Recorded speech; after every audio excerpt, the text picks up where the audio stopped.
안녕하세요, 구독자 여러분. 저는 51을 먹은 50대 중년 여자입니다. 직장을 다닌 지가 오래되어 컴퓨터 앞을 떠난 지도 오래였는데 사연 하나로 일이 컴퓨터 앞에 앉아보게 되었네요. 미리 잘 부탁드립니다. 저는 현재 가정주부입니다.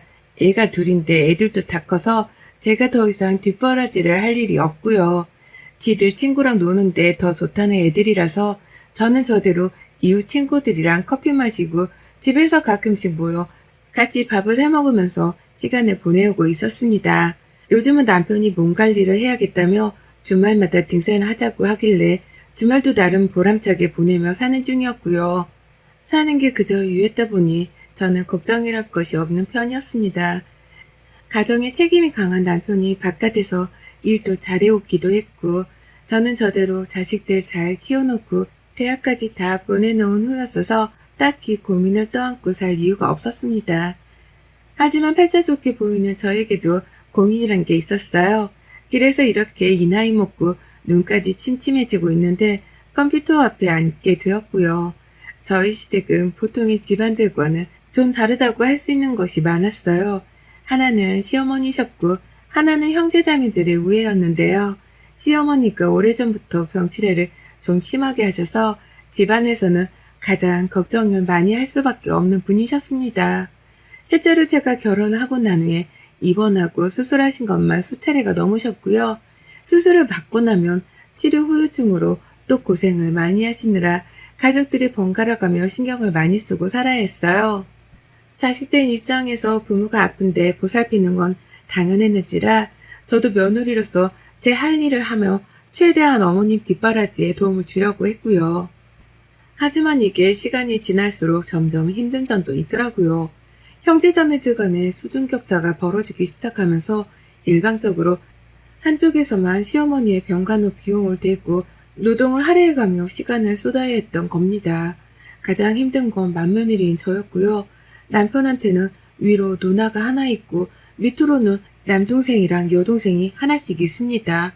사실상 남편이 장남이라서 시어머니를 가장 각별하게 챙기긴 했으나 남편 혼자서 시어머니 뒷바라지를 하는 게 한계가 있었죠. 어머님이 지방에 살고 계시기도 했는데 남편은 서울에서 직장을 다녀야 했다 보니까 쉽사리 어머님과 왕래를 할 수 없었던 겁니다. 그 바람에 같은 도시에 살고 있던 도련님께서 시어머니 집으로 왕래를 해가며 어머님을 보살폈고요. 병원에 갈 일이 있거나 도움이 필요하면 직접 어머님을 챙겨가면서 지내주셨죠. 저희는 그게 감사하다고 따로 도련님께 돈을 붙여드리며 금전적인 도움을 주려 했고요. 하지만 이게 지속이 될수록 저희 남편과 도련님 쪽에서만 일방적으로 돈을 쓰게 되며 힘든 점이 한둘이 아니더라고요. 저희 애들도 대학을 가게 되어 등록금을 내줘야 했고 도련님네도 살림이 팍팍한데 어머니 병치레는 날이 갈수록 늘어가다 보니 서로가 부담을 느끼기 시작했죠. 도련님이 힘들어 죽겠으니 직장을 그만두고 지방으로 내려오라 화를 내실 때마다 남편도 참 난감해했었고 그렇다고 갑자기 시어머니를 서울집에 모셔올 수도 없는 노릇이어서 각자가 각자의 입장에서 난처했습니다. 제 아무리 시어머니랑 갈등 없이 잘 지내고 있었다고는 하지만 그렇다고 해서 제가 시어머니를 모시고 싶은 마음도 없었고요.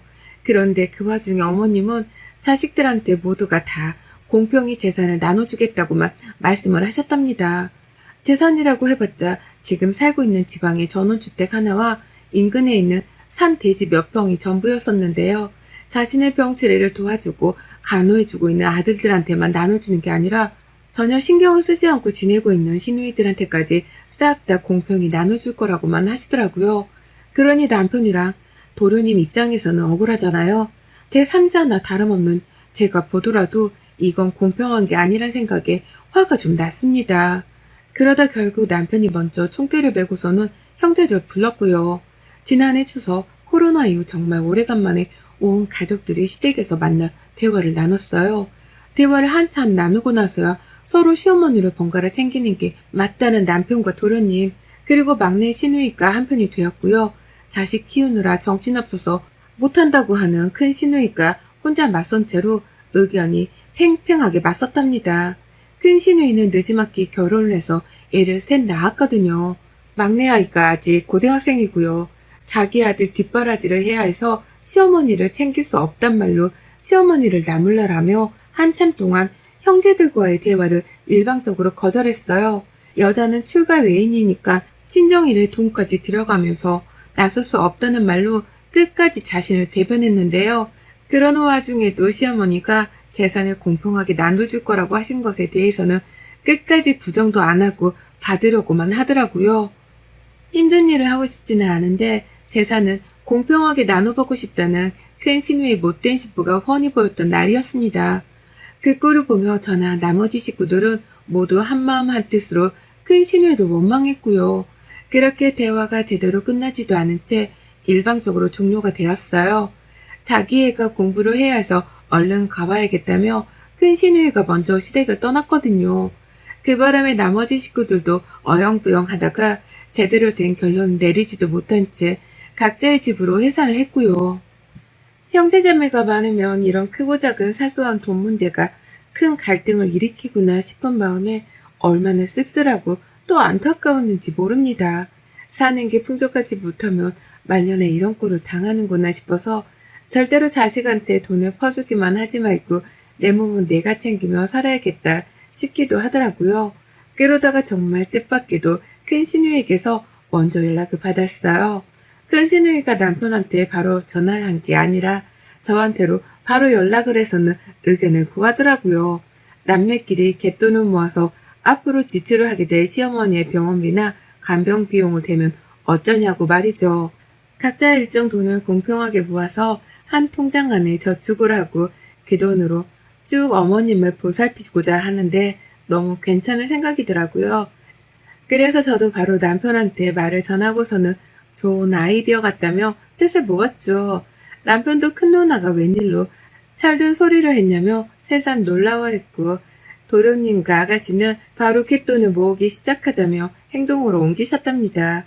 그렇게 저희 시댁 식구들은 이 나이 먹고 시어머니 병원비로 쓰겠다면서 갯돈을 모으기 시작했어요. 남들은 우애를 다지기 위해 여행 경비나 외식 경비로 가족 갯돈을 모은다고 하던데 저희는 그와는 반대였습니다. 누구 하나가 일방적으로 돈을 더 쓰거나 낭비하는 걸 막고자 싸움을 차단하겠다고 갯돈을 모으기 시작했네요. 그렇게 지난해 말에 모으기 시작한 갯돈은 얼마 전까지 이어졌고요. 각자 집에서 내 형제 자매들 다달이 월 10만 원을 보탰습니다. 10만 원은 큰 시누이가 낼 수 있다고 말한 최대 금액이어서 정해진 것이었고요. 저희 남편은 자기가 가장 돈을 많이 버는 형제이니까 좀 더 보태겠다며 자진해서 다달이 월 20만 원을 보내고 있었어요. 저희 아가씨도 지금껏 경제활동을 하고 있다는 이유로 월 20만 원을 보내고 있었고요. 그렇게 각자 형제들이 다달이 모으는 돈이 60만 원이었어요. 가끔씩 저희 애들도 할머니 병원비에 보태고 싶다며 알바 비용을 보내준 덕분에 벌써 모이고 모인 돈이 500만 원이 넘었습니다. 어떻게 보면 적은 돈이었지만 얼마든지 도련님께서 어머님을 데리고 병원에 가고 간병을 하며 쓸 때에 요긴하게 쓸 수 있는 금액이었죠. 그 돈으로 나중에 어머님 장례 비용도 지불할 테니 큰 불만이 없이 돈을 지불하고 있었어요. 그러다 정말 황당한 소식을 전해 들었습니다. 통장이랑 카드는 시어머니를 가장 가까이에서 모시고 있던 도련님이 가지고 있었는데요. 도련님의 와이프인 동서가 저한테 죽겠다는 목소리로 전화를 해서 말하더라고요. 도대체 형님은 카드를 언제 다시 돌려주신대요? 라고 말이죠. 돌려준다고 한 게 벌써 한 달이 다 되어가는데도 여태 소식이 없다며 저한테 대신 형님 행방을 묻더라고요. 형님이 저희 부부가 사는 동네 인근에 살고 계셔서 마음만 먹으면 집에 찾아가 소식을 묻는 게 어렵지 않았기 때문이었습니다. 그리고 그제서야 저랑 남편도 알게 되었어요. 그간 한 달 동안 형님이 가족 갯돈 통장을 일방적으로 가지고 있었다는 걸 말이죠. 지방에 살고 있는 것도 아니고 그렇다고 시댁에 가서 어머님을 보살피는 것도 아니었던 형님이 왜 그 카드를 가지고 있는 것이며 왜 한 달 동안이나 카드를 돌려줄 생각을 안 하고 계신 건가 싶어서 궁금증이 미치도록 올라왔습니다. 무엇보다도 형님이 저희도 모르는 사이에 시댁에 가서 그 카드를 직접 받아오셨을 거라고 생각을 하니 의심이 되어 죽겠더라고요. 도대체 그 카드를 뜬금없이 형님이 왜 가지고 계시는 건가 싶어서 말이죠. 애초에 갯돈을 모으자고 제안을 한 것도 큰 형님이셨기에 저는 설마 하는 생각에 계속해서 형님을 의심할 수밖에 없었습니다. 무엇보다도 저희 남편이랑 저희 애들이 다 같이 나서서 갯돈 통장에 가장 많은 돈을 지불해 왔었기에 그 소중한 돈이 허무하게 쓰이면 어쩌나 싶은 걱정에 신우이를 자꾸 더 의심했죠. 그리고는 퇴근한 남편한테 바로 이 사실을 고했고요. 남편조차 모르고 있었는지 바로 도련님이랑 통화를 하고는 어두워진 표정으로 바로 은행 웹사이트에 들어가더라고요. 돈이 혹여나 허투루 쓰이진 않았는지 직접 확인을 해야겠다며 말입니다. 그리고는 우려하고 걱정했던 것이 눈앞에 드러났어요. 은행 계좌 내역을 보자마자 육성으로 아씨라고 탄식을 내뱉는 남편 때문에 직감을 했고요. 제 눈으로 컴퓨터 화면에 뜬 그 내역서를 훑어보는데 남편을 따라서 탄식이 나오는 걸 떠나 욕이 절로 튀어나오더라고요. 자세히 보니까 무슨 식당에서 10만원, 무슨 식당에서 또 10만원, 급기야 저희 동네랑도 가까이에 위치해 있는 한우 맛집이라서 저도 기억을 하고 있는 식당의 이름이 떡하니 계좌 내역에 찍혀 있는데 와, 신우이가 지 입으로 들어가 먹거리를 사 먹느라고 사소히 가족 갯돈을 썼더라고요. 그것도 한 번에 많게는 몇십만 원, 적게는 10만 원씩 말이죠. 분명 벌써 모아놓은 돈이 몇백은 훌쩍 넘어야 했는데 남은 돈이 꼴라 100만 원 언저리에밖에 없었고 남편은 바로 도련님께 물었죠. 그간에 어머니 병원비며 약값이며 다 내역을 달라고 해서는 총 금액을 계산했는데 신우이가 밖에서 처먹느라고 쓴 돈은 반에 반도 안 되는 금액이었습니다.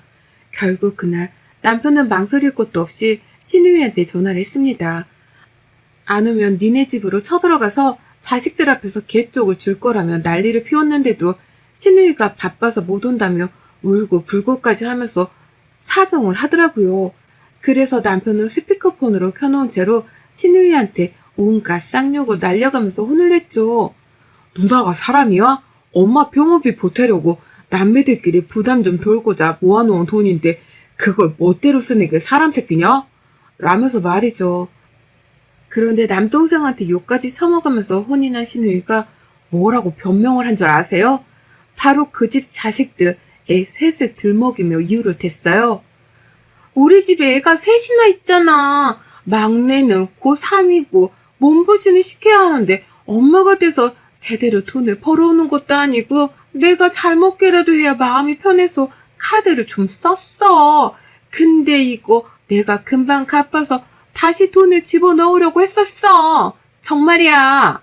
라고 말입니다. 지 자식들 걱정부터 하고서는 지 자식들 입에 고기를 먹이겠다며 가족 갯돈을 썼더라고요. 막내가 고3이라서 잘 먹어야 하는 나이라며 말이죠. 제 아무리 그렇다 하더라도 친엄마의 병원비로 탄탄히 쓰려는 돈이었는데 그걸 식당에서 몇십만 원씩 턱하니 결제를 하다니 저로서는 정말 이해를 할 수 없는 신우의 행동이었습니다. 뭐 저런 사람이 다 있나 싶어서 저도 모르게 고개를 절레거리며 흔들었고요. 머리가 지끈거려서 먼저 방 안으로 들어오긴 했지만 들어보니 신우이는 남편한테 아주 싹싹 빌며 매달렸어요. 바로 카드를 돌려줄 거고 자신이 쓴 만큼 돈을 다시 채워놓은 후에 돌려주겠다고 말이죠. 딱 하루만 더 시간을 달라며 아주 애걸복걸을 하며 빌었고 그제서야 남편은 피곤하다며 하루의 시간을 주고선 전화를 끊었답니다. 그렇게 괴로운 하루가 흘렀어요. 저는 억울하고 괘씸한 마음에 잠도 제대로 못 잤습니다. 내 아이들이 고생해서 알바한 돈까지 보태서 채워넣은 통장이었습니다. 저희 남편은 큰 신우이보다 10만 원씩 더 보태놓은 걸로도 모자라 가끔씩 그달이 여유가 있으면 10만 원을 추가로 더 보내기도 했었어요. 우리 가족이 돈을 가장 많이 보태넣었었고 그래서 사실상 갯돈이라고는 하지만 우리 가족의 지분이 가장 많은 돈이었습니다. 그런데 그걸 신우이가 멋대로 지 자식들 생각만 하고서는 고기를 사 먹이며 썼다고 생각을 하니 분해 죽겠더라고요. 그렇게 뜬 눈으로 신우이를 향한 쌍욕을 마음속에 퍼부어대며 밤을 지새웠고요. 그러다 이른 오후가 되어서야 슬그머니 집을 나섰습니다. 마음은 괴로워 죽겠어도 밤은 해먹어야 했으니 이따 저녁에 애들 해먹일 장이라도 보려고 가까운 대형마트로 나섰어요. 그리고 전 대형마트에 갔다가 정말 꿈에도 상상치 못했던 인물을 마주했습니다. 정말 보자 하니까 사람을 보자기로 아는 건지 큰 신우이를 그 앞에서 마주하고 말았네요. 그것도 미용실에서 말이죠. 마트에 주차를 하고서 장을 보고 난 후 마트 앞 고창집이 생각이 나서 잠깐 마트 밖을 나갔어요. 혼자 늦은 점심 정도는 먹어야 했어서 그냥 먹고 싶은 거라도 먹어보려고 그 집에 찾아갔다가 곱창을 포장한 후 마트 주차장으로 돌아가고 있었는데요. 한 가게 앞을 지나치다가 저도 모르게 가게 앞에 떡하니 선 채로 시선을 고정할 수밖에 없었습니다. 곱창집에서 몇 블럭 떨어진 곳에 작은 동네 미용실이 있었는데요. 바로 가게 앞 창문에 마주 앉은 채로 신우이가 머리에 파마를 하려는지 온갖 휘황찬란한 것들을 뒤집어 쓰고서는 잡지책을 읽고 있는 거예요. 꼬락 서니까 그 모양이어서 처음엔 신우이인 줄을 몰라봤다가 다시금 보니 신우이였어요. 돈 없다고 고3 아들 걱정이 된다며 팔짝 꼬인 소리만 골라하며 불쌍한 척을 하던 게 바로 어제였는데 아무렇지 않게 파마를 처하고 있는 겁니다. 바로 미용실 유리문을 두드렸어요. 신우 얼굴로 말이죠. 신우는 기겁을 하며 창문 앞에 서 있던 저를 보고 소스라지게 놀랐고요. 저는 저대로 극고를 하고서 여태 도망을 안 치고 있는 신우의 태도에 놀래하며 미용실로 들어갔습니다.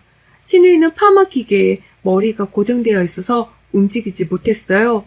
고개도 반쯤 돌린 상태로만 너가 여기 어쩐 일이야? 라면서 저를 향한 놀란 기색을 못 숨기고 묻더라고요. 그리고 전 손에 쥐어든 곱창 포장 용기를 힘으로 짓눌러가며 화를 참은 채 물었습니다. 그간의 갯돈으로 쓴 돈은 다 물어내고 파마를 하시는 거죠, 형님? 라고 말이죠. 하지만 형님은 말씀이 없으셨어요. 이따 얘기를 하자며 저를 얼른 미용실 밖으로 나가라 떠미셨고 뒤에 있는 다른 손님들이 쳐다보는 게 수치스러웠던지 이상한 소리를 하네? 라고 하면서 저를 모르는 사람인 마냥 우스운 척을 하기도 하셨습니다. 그러자 형님이 얼른 파마기기를 치워달라며 미용사를 불렀고요. 저는 형님이 그 파마기기에서 머리털을 빼내는 순간까지 기다렸어요. 그리고 형님의 가방으로 추정이 되는 곳에서 지갑을 꺼내 들자마자 개똥 카드를 찾아냈죠. 누가 봐도 그 카드로 결제를 하려고 한 것 마냥 지갑 안에는 그 카드 하나밖에 들어있질 않았어요. 현금조차 없었죠. 제가 무슨 생각을 하고 있는지 눈치챈 건지 형님이 먼저 그러더라고요. 딱 이것만 하고 돌려주려고 했어. 라고 말입니다. 와, 정말 그 순간 일본의 후지산이 폭발하는 듯한 상상이 머릿속에 그려졌어요. 얼굴이 시퍼개져가는 게 몸소 느껴질 정도로 화가 나기 시작했죠. 내 자식들과 내 남편이 더 많이 퍼다 놓은 갯돈인데 그 돈을 시어머니를 직접 옆에서 모시고 있는 도련님도 아니 큰형님이 썼다고 하니 미치도록 화가 나더라고요. 그냥 쓰는 걸로도 모자라 이젠 하다 지 머리를 뽑겠다고 미용실까지 찾아와서는 마지막으로 돈지랄을 하려다가 저한테 딱 걸리기까지 하셨으니 저는 황당한 걸 떠나서 뭐 이런 하찮은 인간이 다 있나 싶어 기가 막혔습니다. 현장 사진을 찍어 남편한테 보냈어요. 개똥 카드밖에 들어있지 않던 지갑도 찍어서 보냈죠. 지금 머리 뽑다가 나한테 딱 걸렸는데 어떻게 해줬으면 좋겠냐고 물으니 남편이 딱 한마디 하며 절 거들더라고요. 당신 하고 싶은데 왜? 라고 말이죠. 그리고 전 남편의 말에 따라주기로 했습니다. 비록 집에서 아이돌 보고 남편 거들며 조용히 살아온 세월이 길었다고는 하지만 저도 내면에 자식 키우고 남편 거들며 쌓인 화라는 게 분명히 있었고요. 그 화를 풀지 못하고 살았을 뿐 언제라도 때가 되면 풀 작정이었어요. 나이 먹어 조금 유순해졌을 뿐 젊을 적엔 할 말 다 하고 살며 속 시원히 살던 저이기도 했고요. 남의 돈 아까운 줄 모르고서 지 돈만 챙길 줄 알고 지들한테 얻어질 콩고물만 따져가며 챙기는 신우이의 저 거지 같은 근성이 정말 싫었습니다. 그러는 와중에 파마만 하고 카드를 돌려주려고 했던 이 말도 안 되는 억지를 이해하기 힘들었고 결국 팔자 좋게 잡지나 쳐보며 머리를 볶고 있던 신우이의 인생을 산산조각 내줄 참이었네요. 막 미용사의 도움으로 억지로 기기를 끌고 머리를 풀어달라 요청을 하고 있던 신우이. 저는 그런 신우이의 뒤에서 미용사님을 밀어내고 제 손으로 신우이의 머리채를 잡았어요. 네, 제 손으로 신우가 뽀꾸려다만 그 머리채를 아주 불태워 싹 다 잘라버릴 참이었던 겁니다. 손에 잡으니 미끌미끌한 파마액이 다 묻어나더라고요. 그게 더 꼴보기 싫어서라도 더 빨리 신우를 해치우고자 했습니다. 하도 머리가 미끌거리길래 신우의 머리통을 통째로 잡아채서는 미용실 의자 밖으로 끌어잡아다 바닥에 내팽개쳤어요. 그리고 홧김에 제 손으로 미용실 가위를 집어선 신우이의 머리를 한순간에 싹둑 잘라버리고 말았습니다. 제가 허공으로 신우의 머리채를 잡아당기고 있는 상태에서 가위로 잘라버린 덕분에 가위질이 한결 수월했어요. 약간의 망설임이나 장애물 하나 없이 바로 잘려진 머리카락은 신우의 눈앞으로 떨어졌고요. 저는 감히 또 파마 따위는 하지도 못하도록 몇 번의 가위질을 더해서 신우 머리채를 아주 듬성듬성하게 커트를 잘해줬어요. 마치 누가 보면 6.25 전쟁을 막 벗어난 난민 마냥 제 눈에 보더라도 사람 꼴이 흉악해져 보일 정도로 아주 듬성듬성하게 머리를 잘라놨습니다. 머리가 잘려나는 소리와 함께 신우는 울부짖었고요. 저는 제 손에 묻어나는 파마용액이 짜증난다며 서둘러 신우이한테서 떨어졌어요. 파마해줄 필요 없어요. 2년이 어머님 병원비 된다고 가족끼리 모아놨던 갯돈을 훔쳐다가 지 자식들 고김 처먹인 걸도 모자라 지 머리 뽑겠다고 여기 온 겁니다. 파마 따위 해주지도 마세요. 라고 하며 미용실 사장님께 호소를 했고요. 더러워진 제 손을 치켜 세워 올리면서 이거 어디서 닦아야 해요? 라고 물으니 가게 사장님이랑 손님들이 일제히 저를 도와준다면서 미용실 안에 있던 세면대를 가르쳐 주시더라고요. 다들 저를 돕겠다며 일심동체가 되어서는 손가락으로 세면대를 지목하시는데 순간 그 모습이 너무 웃기고 든든해서 웃음이 나올 뻔한 걸 겨우 참았답니다. 저는 미용실 안에서 신우의 머리카락을 잘라버리고 난동을 비운 후 제 손까지 친히 닦고선 입구에 놔뒀던 포장 곱창까지 잘 챙기고서는 미용실을 나왔어요. 뒤에서 여전히 신우는 파마를 하려다 머리채가 잘리고선 어안이 벙벙했던지 울부짖는 소리만 내며 일어설 기미를 보이지 않았는데요. 제가 문을 열고 막 나서려고 하니 뒤에서 미용실 사장님이 따라 안 나서고 뭐해요? 라고 하면서 신우이를 보채더라고요. 저를 따라서 빨리 가게를 좀 나가달라고 말이죠. 미용실에서 나오고 나자마자 괜히 가슴이 벌렁벌렁거려서 뒤를 다시 돌아보진 못했지만 아마 신우이는 가게 안에서도 푸대접을 받다 못해 결제를 할 돈이 없었다 보니 바로 정신을 차리고 미용실에 나왔을 겁니다. 저는 혼자 포장곱창을 곱게 챙겨서는 마트 주차장까지 돌아왔고요. 그제서야 차 안에서 마음을 진정시키고 남편한테 전화를 했어요. 당신이 나 하고 싶은 대로 하라고 하길래 내가 하고 싶은 대로 일을 저질렀다면서 말이죠. 그러니 남편은 딱 하나를 물었습니다. 카드는 챙겼어? 라는 질문을 말이죠. 남편이 원한 건 갯돈이든 카드 딱 하나였더라고요. 그래서 전 남편에게 임무 수행을 완료했다는 대답을 남기고 유유히 갯돈카드를 챙기곤 집으로 돌아왔습니다. 신우요? 온 가족들의 원망에 욕설을 내뱉으며 거의 소외를 시키기 시작하면서 이젠 태도를 완전히 바꿨어요. 갯돈이라는 꽁돈을 좀 얻어보려다가 이제 남매들이 번갈아 가면서 쓴 갯돈을 돌려놓으라고 빚독촉을 하기 시작한 바람에 스스로 숨고 피하고 도망치려고 엄청나게 발버둥을 치는 중이랍니다. 집으로 전화했더니만 제 목소리를 듣자마자 도망치듯 끊어버리기도 했고 집으로 찾아가겠다고 하니 또 저번처럼 애원하며 당장 돈을 갚겠다며 돈 10,000원을 계좌이체로 보내기까지 했네요. 그런 식으로 앞으로도 신우가 쓴 돈만큼 저희는 번갈아가며 신우한테 독촉 전화를 날릴 계획이랍니다. 매번 돈 10,000원씩 이체받는다고 해도 언젠가는 다 돌려받을 수 있을 테니까요. 아이고 우리 신우 꽁돈 한번 얻어보려다 인생이 극도로 피곤해지게 생겼네요. 여러분의 생각은 댓글로 남겨주세요. 오늘도 시청해주셔서 정말 감사합니다.